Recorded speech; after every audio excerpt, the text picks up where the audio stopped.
J'ai une série de questions de nos amis de la diaspora à votre endroit. Je vais vous les citer et vous choisirez chacun d'intervenir. Alors, Monsieur Augustin Globon nous dit qu'il faut arrêter la torture au Togo et libérer tous les camarades de lutte, et surtout il faut demander à l'ONU d'organiser les élections au Togo. Ça, c'est une question qui vous est destinée, j'aimerais bien que vous y répondiez.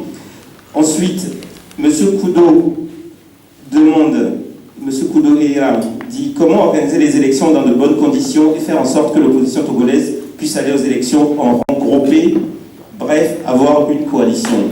La question était aussi dans l'intervention du docteur Amouzou. Monsieur et Madame Kouessan demandent le CST Arc-en-Ciel et l'ANC resteront-ils solidaires jusqu'au bout de la lutte?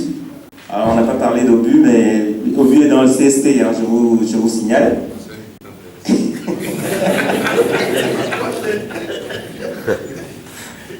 Monsieur Ketchala Prosper demande comment l'opposition togolaise compte s'y prendre pour participer aux prochaines élections.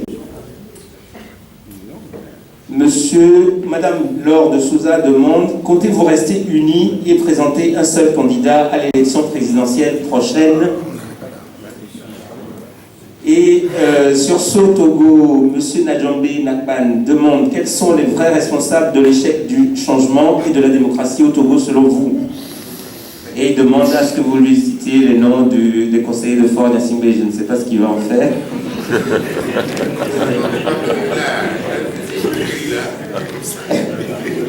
Monsieur Justin Damaouzan demande aujourd'hui que les élèves sont dans les rues et qu'ils sont tués, allez-vous passer leur assassinat en pertes et profits?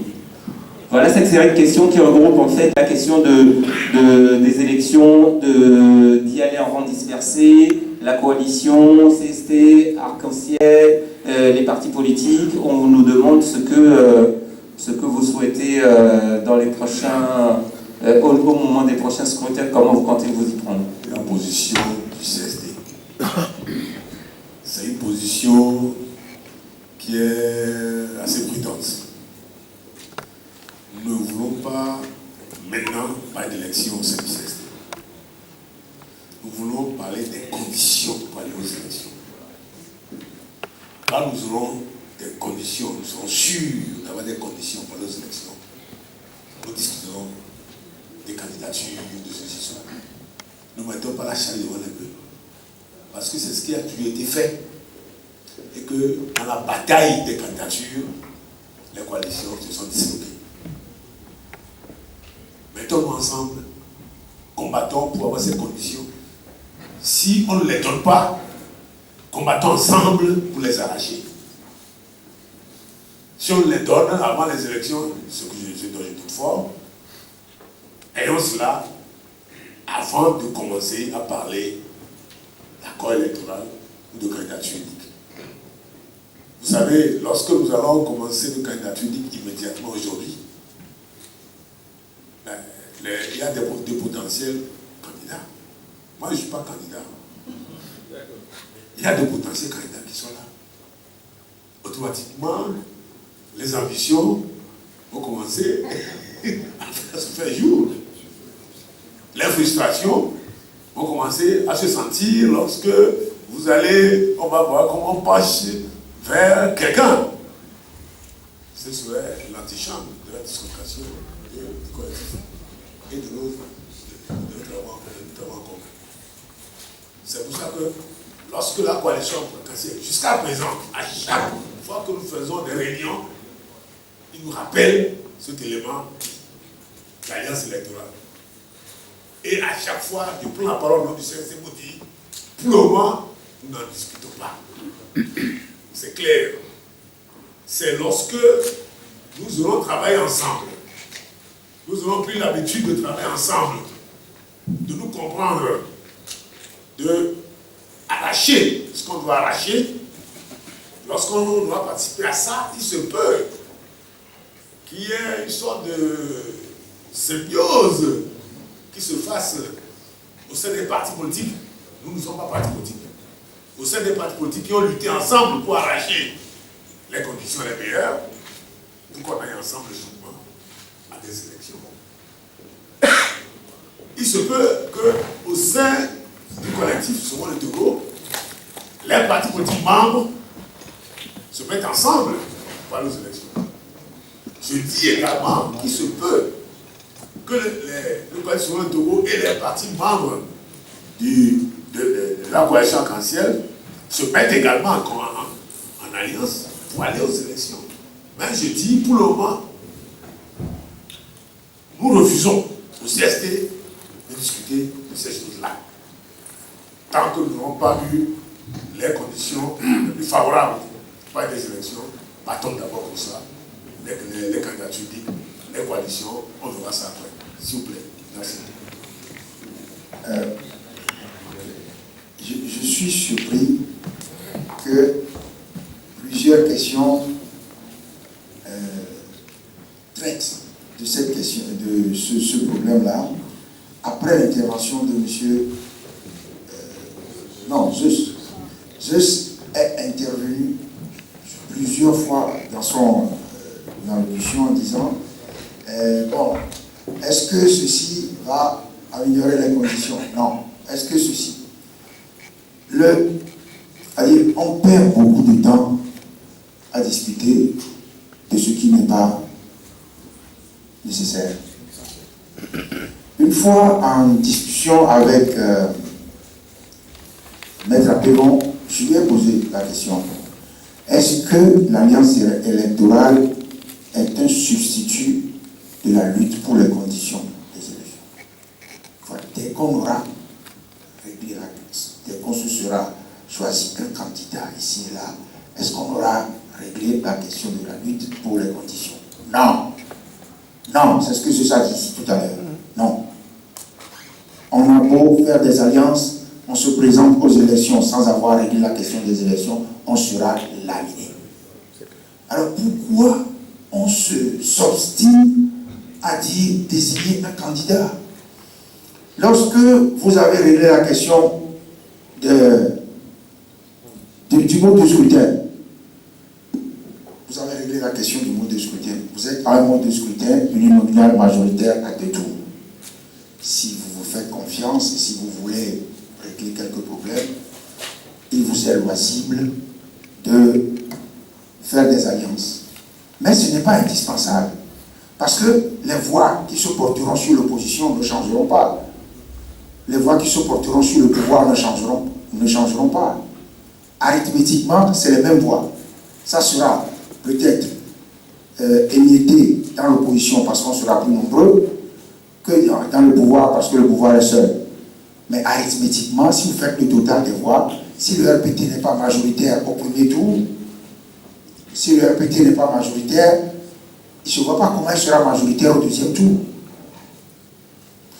Donc, moi je le dis, nous perdons beaucoup de temps compte tenu du traumatisme que crée pour nous qu'a créé la persistance du maintien au pouvoir du régime Eyadema. Nous sommes là toujours à dire qu'est-ce qu'il faut faire, qu'est-ce qu'il faut. Mais la question de la désignation d'un candidat unique ne se pose que lorsque vous restez dans le mode de scrutin uninominal majoritaire à un tour. Est-ce que nous voulons aujourd'hui utiliser le mode de scrutin uninominal majoritaire à un tour? C'est ça? Si c'est ça, on laisse tomber la lutte, on dit bon, on est d'accord, on utilise le mode de scrutin uninominal majoritaire à un tour et on se désigne des candidats. C'est possible? C'est pas ça? Non. Alors si ce n'est pas ça, le mode de scrutin, si nous voulons lutter pour le mode de scrutin uninominal majoritaire à 2 tours, luttons. Luttons d'abord. Ensuite, c'est pas ce que la lutte aura créé entre nous, comme confiance, exactement, ça permettra de faire des alliances. Mais moi, je suis très prudent. Je suis très prudent. Monsieur G-Christ Olympio est bien parti au RPT. Et par rapport à ça, je suis prudent. Supposons par exemple, Et on est entre nous. Et puis après, demain matin, on distribue les postes. Toi, tu as 3 sièges, 4 sièges, 5 sièges.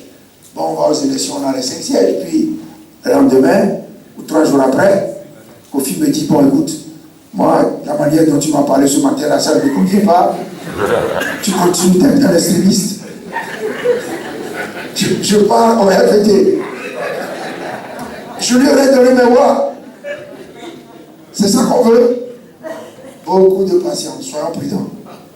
Pratiquons-nous. Si c'est nécessaire, on le fera. Nous sommes tous décidés à faire partir ce régime. Les sacrifices nécessaires se feront. Mais ne mettons pas la charrue devant ou avant les bœufs. Je voulais apporter une contribution. En fait, le problème, c'est lié à la nature du régime qu'on a, c'est lié à la pathologie de fraude qui est, je dirais, consubstantielle donc, au régime RTT. C'est pour cela que nous adhérons donc, à la démarche de créer les meilleures conditions d'abord avant d'aller aux élections. Parce qu'en fait, si on est sûr qu'il y a la transparence électorale, le problème donc, de vote donc, de la diaspora ne se poserait plus. Si nous sommes sûrs également qu'il y a la transparence et que ce que chacun représente donc, sur le terrain, donc que les votes exprimés par le peuple souverain seraient traduits du moins dans les procès-verbaux, il n'y aurait pas de problème. Donc le combat que nous menons aujourd'hui, c'est d'amener le pouvoir à créer avec nous les meilleures conditions de compétition saine. Maintenant, le problème également que les Togolais, moi je comment dirais, les Togolais, qui sont à l'intérieur du pays pauvre, a supposé, et comme ça semble se décider, que le pouvoir refuse, comme il refuse là, d'engager le dialogue pour poser les balises, donc pour des élections transparentes. Qu'est-ce que nous ferions? Et ça, je crois que ça fait l'objet aussi des discussions internes que nous avons entre nous pour dire ça, si on fait le dialogue, voilà ce qu'on va demander. Mais maintenant, si on refuse le dialogue, voilà l'attitude que nous avons. Mais là-dessus, on n'a pas encore de toute façon une position claire. Mais je voulais rappeler que si on a gagné les élections en 1958, donc pour ouvrir la voie à l'indépendance de notre pays, c'est lié au fait que ces élections ont été organisées par les Nations Unies. Et donc quelqu'un posait la question tout à l'heure. Et ça fait partie aussi de la revendication que nous faisons. Et c'est pour cela que, en terminant tout à l'heure dans mon exposé, j'ai dit qu'il faudrait que les puissances occidentales, nous faisons ce que nous faisons sur le terrain. Le peuple paie un tribut assez important. Vous le savez, on l'a abondamment évoqué au cours de cette rencontre-là. Ces 2 jeunes qui ont donné donc leur vie, qui ont donné leur sang pour ce combat, ceux qui souffrent encore, responsables du CST, et qui sont entre les Dakakpo, les Nyanani et Dakwenda, maintenant à la Grande Amérique, dans les conditions que vous savez.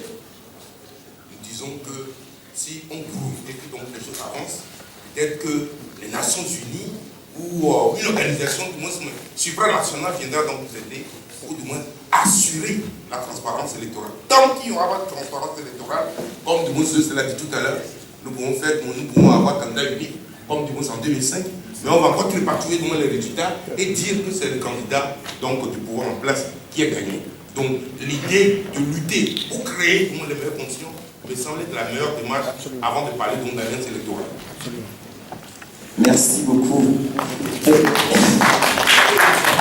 pouvez applaudir Et c'est vrai que c'est une question qu'on a très régulièrement en France, la question de l'alliance électorale, de se mettre ensemble pour aller aux élections. Et j'en profite pour en parler à mes compatriotes. Vous l'avez très bien dit. 2005, on a eu l'exemple.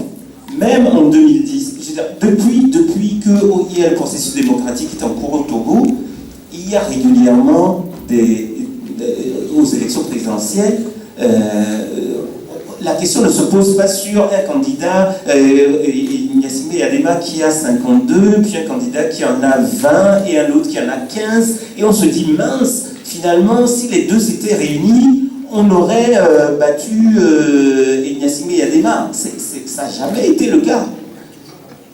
Toujours, depuis que les processus électoraux sont mis en place au Togo, régulièrement, la question ne se pose pas sur le fait qu'on aille aux élections en rang dispersé. C'est la question du vol des urnes qui pose problème au Togo. Et c'est pour la raison pour laquelle nous, à Synergie Togo, nous luttons surtout pour que les conditions pour aller aux élections soient transparentes. Notamment, on l'a vu tout à l'heure, la question du découpage électoral, la question du scrutin, du mode du scrutin. Et ce sont ces problèmes-là que le gouvernement togolais ne veut pas résoudre. La question du dialogue que j'ai posée tout à l'heure, et je vais la reposer à Jean-Pierre, pourquoi on va au dialogue et pourquoi l'opposition ne va pas au dialogue et quelle est la position de l'ANC, de OBU. Ils vont vous en parler tout à l'heure, mais le problème reste le même. Quand on fait la liste des éléments à évoquer lors de dialogue, la question du découpage électoral se pose, la question du scrutin se pose, et là, on n'entend plus le pouvoir. Le pouvoir ne veut pas dialoguer dans ces conditions. C'est ça qu'il faut qu'on obtienne pour qu'on puisse aller à des élections transparentes. Voilà ma contribution.